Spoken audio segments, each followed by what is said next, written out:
Hello बच्चों, let's read this question. The question says, in the following question, statement first is followed by statement second.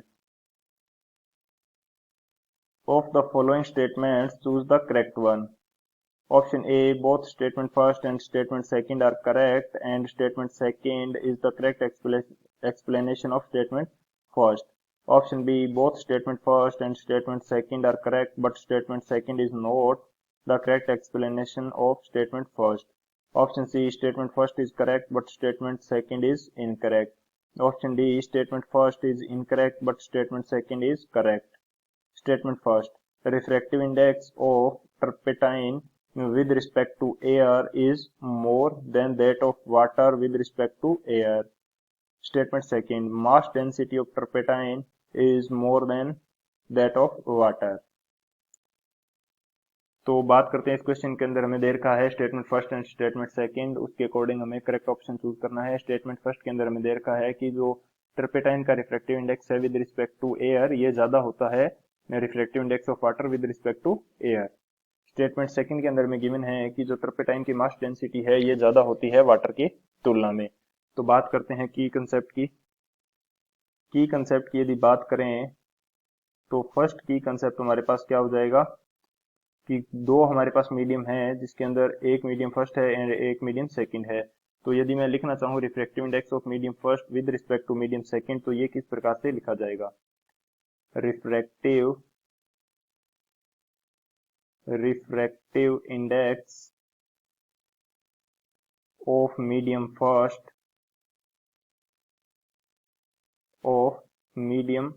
First with respect to medium second, यानी कि second medium की तुलना में medium first का refractive index कितना है ये किस प्रकार से लिखा जाएगा? तो इसको लिखा जाता है mu 1 2, refractive index of first medium with respect to second medium. तो ये इक्वल होता है म्यू 1 बाई म्यू 2 के। ये हमारा हो जाएगा फर्स्ट की कंसेप्ट। सेकंड जो की कंसेप्ट है ये हमारे पास हो जाएगा जो डेंसर मीडियम होता है इसकी ऑप्टिकल डेंसिटी ज्यादा होती है रेयर मीडियम की तुलना में। Denser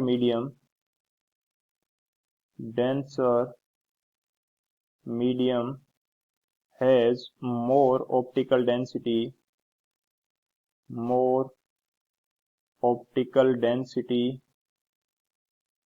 than rare medium। Rare medium की तुलना में ऑप्टिकल डेंसिटी इसकी क्या होती है? ज्यादा होती है डेंसर मीडियम की।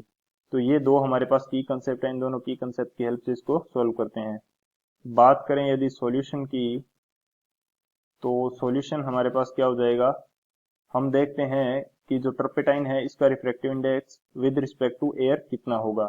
तो इसको लिखते हैं हम म्यू टी ए, यानी कि mu T by mu A. Mu T क्या है? टर्पेटाइन का refractive index, and mu A हमारे पास क्या है? एयर का रिफ्रैक्टिव इंडेक्स। तो जो म्यू टी है इसकी वैल्यू होती है लगभग 1.46 के इक्वल, एंड एयर का रिफ्रैक्टिव इंडेक्स है हमारे पास 1। तो refractive index of turpentine with respect to air ये आ जाता है हमारे पास 1.46। इसी तरह से यदि हम बात करें जो वाटर का रिफ्रैक्टिव इंडेक्स है विद रिस्पेक्ट टू एयर ये कितना हो जाएगा? इसकी वैल्यू होती है refractive index of water divided by refractive index of air. तो रिफ्रैक्टिव इंडेक्स ऑफ वाटर की वैल्यू होती है 1.33 डिवाइडेड बाय एयर का रिफ्रैक्टिव इंडेक्स होता है 1 विच इज इक्वल टू 1.33, यानी कि वाटर का रिफ्रैक्टिव इंडेक्स एयर की तुलना में कितना आ जाएगा? 1.33। सो हमारा जो स्टेटमेंट फर्स्ट है ये तुम्हारा करेक्ट हो जाएगा, क्योंकि जो टर्पेटाइन का रिफ्रैक्टिव इंडेक्स है एयर के विद रिस्पेक्ट टू एयर ये ज्यादा है refractive index of water with respect to air. तो स्टेटमेंट फर्स्ट हमारा क्या हो गया? करेक्ट। अब बात करते हैं स्टेटमेंट सेकंड की। तो जो डेंसर मीडियम होता है इसकी ऑप्टिकल डेंसिटी क्या होती है? ज्यादा होती है रेयर मीडियम की तुलना में। तो यहां से यदि देखा जाए तो एयर का रिफ्रैक्टिव इंडेक्स तो दोनों कंडीशन के अंदर हमारे पास कांस्टेंट है 1। तो यदि इन दोनों इक्वेशन को हम तुलना करेंगे तो जो हमारे पास टर्पेटाइन है इसका रिफ्रैक्टिव इंडेक्स म्यू टी ये ज्यादा आएगा किससे?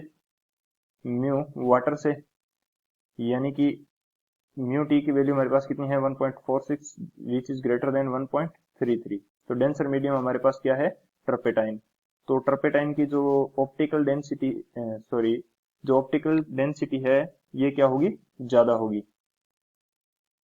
ऑप्टिकल डेंसिटी ये टर्पेटाइन की क्या होगी, इसको मैं शो कर देता हूं टी से, ये ग्रेटर देन होगी ऑप्टिकल डेंसिटी ऑफ वाटर से।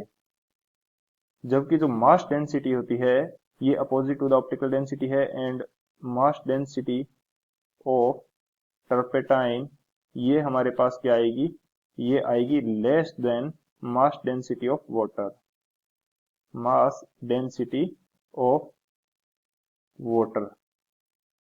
तो इसको W से शो कर देते हैं। तो जो हमारा स्टेटमेंट सेकंड है ये हमारे पास क्या हो जाएगा, इनकरेक्ट हो जाएगा, क्योंकि मास डेंसिटी किसकी ज्यादा है, वाटर की ज्यादा है, न कि टर्पेटाइन की।